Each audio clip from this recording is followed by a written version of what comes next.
Kā tu jūties, kad stāvvietā kāds piespiedies tev tik tuvu, ka neiekāp, neizkāp, aizņēmis divas vietas vai nostājies priekšā? Droši vien pie sevis iedomājies, kā tā var nolikt auto, ko viņš darīja autoskolā, un citreiz nolem darīt līdzīgi.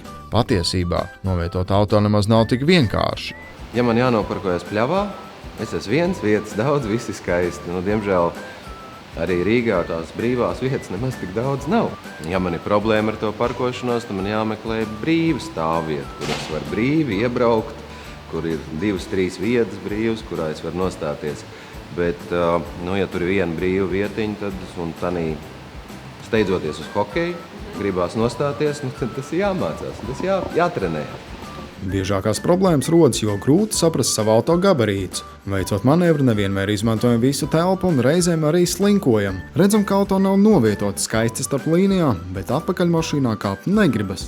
Kā griezt stūri, kur skatīties, kā ievērot trajektoriju, neapskādēt savu auto un nenokaitināt kaimiņu. Šīs un citas lietas uzzinās parkoskolā.